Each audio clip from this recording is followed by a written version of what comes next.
Good evening, કેમ છો? મજામાં છો ને ભાઈ? આજે હે ને પાછું પરિવાર એક મસ્ત મજાના લોકેશન ઉપર અને મસ્ત મજાના લોકેશનમાં જમવા જવાનું છે. મારે નહીં હો, આને. ક્યાં જવાનું છે? ક્યાં જશે? સ્મિત હોસ્પિટલ. પણ આ અવસર રિસોર્ટ ને ફેમિલી એન્ડ બેન્કેટ હોલમાં છે તો પછી તો એવું જ લાગે ને કે જમવા જાય છે એમ. હું અત્યારે હોસ્પિટલે જમવા નથી. તો અહીંયા ઊભાનું રીઝન શું? અહીંયા ઊભાનો રીઝન એ કે કોઈ મોટું વ્યક્તિ, જેમ કે હવે કોણ હોય આઈ ડોન્ટ નો, ખબર નથી, પણ શું કહેવાય કે 10-12 પોલીસની ગાડી, પછી 2-3 ફોર વ્હીલો, 108 બધું નીકળતું હતું. એ લોકો એમ કહેતા હતા સાઈડ મારો, તો પછી મને એમ થયું કે સાવ સાઈડમાં જ જતા રહીએ એટલે કોઈને નડીએ નહીં. એટલે સાવ સાઈડમાં જ વહી આવી એમ ને? સાઈડમાં જ એ લોકો નીકળી જાય, પછી રસ્તો ક્લીન થઈ જાય, પછી આપણે નાના માણસો ધીમે ધીમે ચાલ્યા જશું. તો આ રિસોર્ટની મુલાકાત નથી લેવી હવે અત્યારે આપણે? ના, રિસોર્ટની મુલાકાત નથી લેવી, કેમ કે આજે ડોક્ટર સાહેબની વિઝિટ ને સમથિંગ 7 દિવસની વાર હતી અને થોડુંક પાછી ઇમરજન્સીમાં વહેલું આવવું પડ્યું છે, એટલે પછી વિઝિટ ના લેવાય ને રેસ્ટોરન્ટ. ઓ મેડમ, આ નાઇટ લુક તારા ઉપર શૂટ કરો મસ્ત. જો ફ્રેન્ડ્સ, ફાઇનલી આના ઉપર નાઇટ લુક એકદમ મસ્ત શૂટ કરે છે. નહીં, સાચી વાત છે ને? તો હવે આ નાઇટ લુકમાં જ રહેવાનું. એવું છે. હવે આપણે આ બ્લેક પરીને હવે ક્યારે બદલવાની છે, કંઈ ખબર કે નહીં? 2-3 દિવસ. 2 દિવસમાં? તું તો વારંવાર બ્લોગમાં કહે છે 2-3 દિવસ, 2-3 દિવસ. હવે ક્યારે? એમાં એવું છે કે અત્યારે બધું સેટલમેન્ટ થઈ ગયું, કેમ કે પૈસા ને બધું, તો હવે શોરૂમ વાળા પાસે ગાડી નથી. એવું છે? હા, હવે એની પાસે ગાડી આવે પછી લેવા જાય. તો ભાઈ મેડમની વાત ફાઇનલી સાચી છે કે શોરૂમ વાળા પાસે ગાડી નથી, કારણ કે દિવાળી જેવો તહેવાર ગયો ને એના રીઝનથી હવે એની પાસે ગાડીનો માહોલ, ગાડીનો સ્ટોક નથી ભાઈ. સાચી વાત ને? સ્ટોક નથી. જો મેડમ પણ કહે છે કે સ્ટોક નથી. તો ચલો ભાઈ, આને દવાખાને અત્યારે લઈને આવ્યો છું, ફરવા માટે કે જમવા માટે નહીં, પણ નેક્સ્ટ ટાઈમ તમારા લોકોનો સાથ સહકાર સપોર્ટ મળશે તો આપણે બહુ મોટી જબરજસ્ત પાર્ટી કરવી છે. કોની સાથે? આની સાથે. તો અમારી સાથે કરશું હો, તમે તમારી ચિંતા ન કરતા. મારે જાવું તું હોસ્પિટલે, પણ વચ્ચે મેડમ કે મને 5 મિનિટનો રેસ્ટ જોઈએ છે, કારણ કે રેસ્ટમાં બીજું કંઈ નથી. તમને બતાવું શું છે એ જો. હાઈવે ઉપર રેસ્ટ લે છે. કેમ, શું થયું?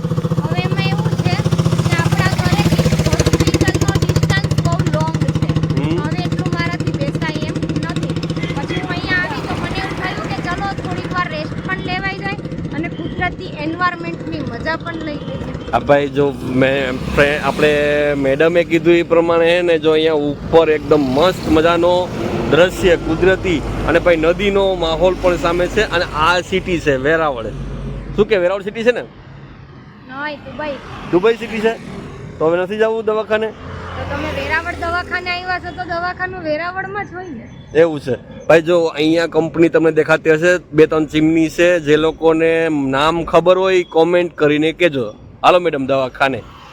તો ફ્રેન્ડ્સ, ફાઇનલી હોસ્પિટલે પહોંચી ગયા છે અને શું કહેવાય કે આ કટ મારે આપવી પડી, કેમ કે નવાબજાદાના મોઢામાં મસાલો ભર્યો છે. જોવો જ તમારે, આમ જોવો ભાઈ, મસાલો છે એ મારી જાન છે. પેલો હું મસાલાને કરું છું, પછી આને કરું. તો હું કોણ છું?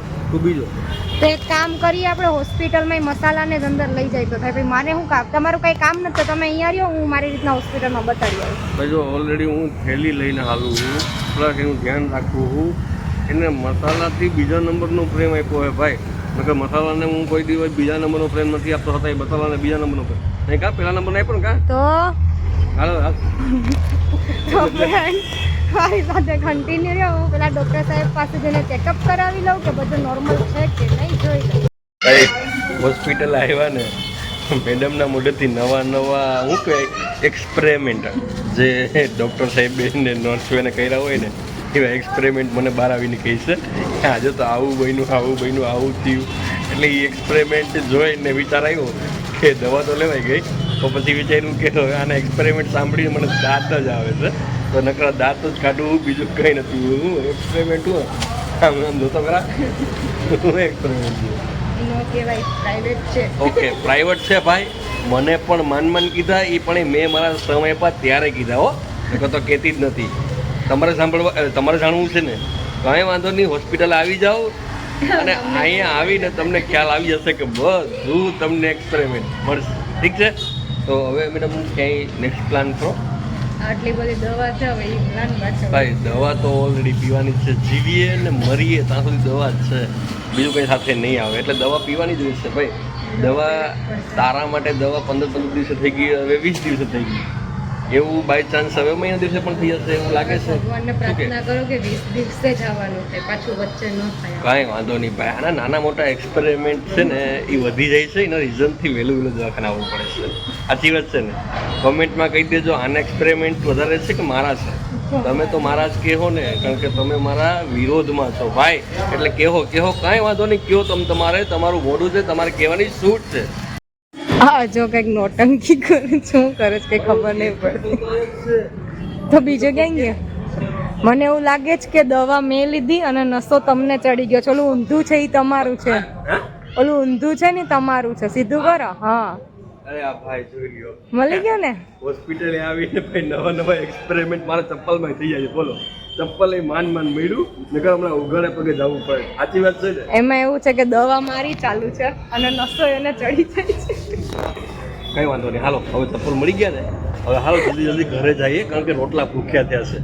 રોટલા ભૂખ્યા થયા છે તો તને ખબર તો પડી જાય ને, એટલી જ ખબર હોવી જોઈએ કે ઘરવાળાને ભૂખ્યો ના રખાય. એમ કયો કે ગેસ તારો રાહ જોવે છે. ઓકે ચલો ફ્રેન્ડ્સ, મળીએ આગળ. હવે ફાઇનલી સુખનો સૂરજ ઉગાડી દીધો મારા મેડમે. ઉગી ગયો તો અહીંયા માધવ ટીવી શોરૂમે શું કરે છે? પણ ત્યાં હજી લોકો પાસે ગાડી જ નથી આવી. તો આજે અત્યારે તો શું કરવા આવી અહીંયા? પૂછવા આવી હતી કે આવી ગઈ ગાડી, તો કે નથી આવી. આ ઓલરેડી કેટલી 2-4 ગાડી બહાર પડી, 2-4 ગાડી અંદર પડી, ઈ છે ની છે? જે લેવાની છે ઈ નથી. ઈ નથી તો આપણે કઈ લેવાની છે? ટીવીએસ ની લેવી ને. તો પૂછીએ તો ખરા, હાલ છે શું કહે છે.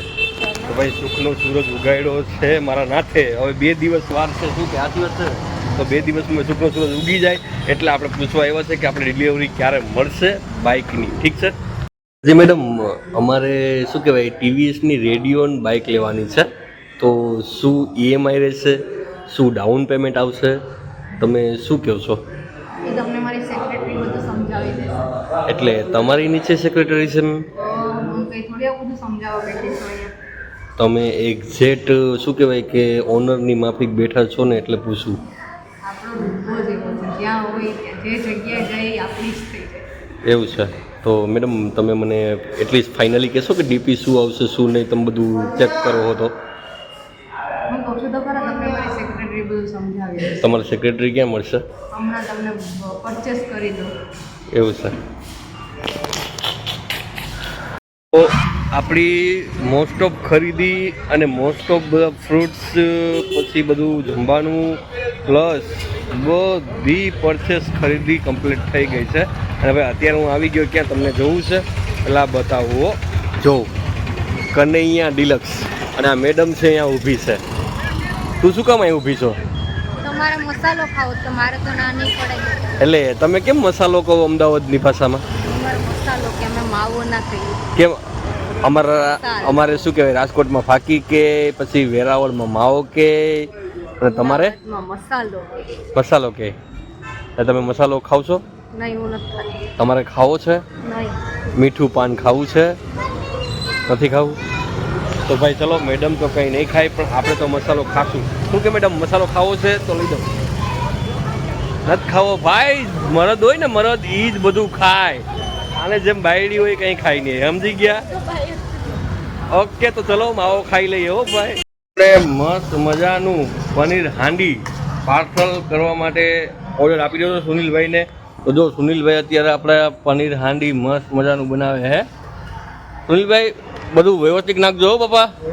હા ઘરના જ માણસો છે બાપા, એટલે નાખજો વ્યવસ્થિત હો. જો ભાઈ મસ્ત મજાનું પનીર હાંડી બને છે અને સ્વાદ એટલે કાંઈ ઘટે નહીં.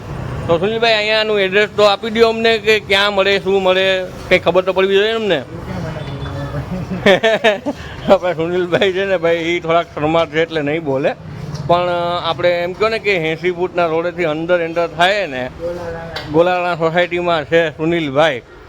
જો મસ્ત મજાનું પનીર હાંડી રેડી થઈ ગયું છે અને એ મારે ખાવાનું છે. હા એમ અને મારી સામે કેમેરો કરીને એમ ના કહું કે હું નથી ખાવાની, તમારી માટે તમે લો. તો તારા માટે શું ખાવાનું છે? મારી માટે ઘરે શાક રોટલી બની ગઈ.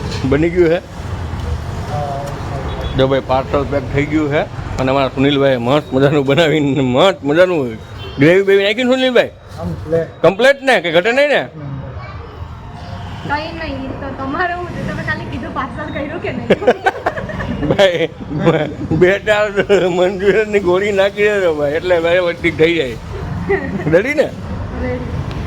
હેલો ફ્રેન્ડ્સ, ગુડ મોર્નિંગ, જય શ્રી કૃષ્ણ, જય દ્વારકાધીશ. આઈ હોપ કે તમે બધા મજામાં જ હશો. તો કાલે રાતે અમે હોસ્પિટલેથી આવ્યા તો બહુ લેટ થઈ ગયું હતું, સમથિંગ 10-10:30 વાગી ગયા હતા.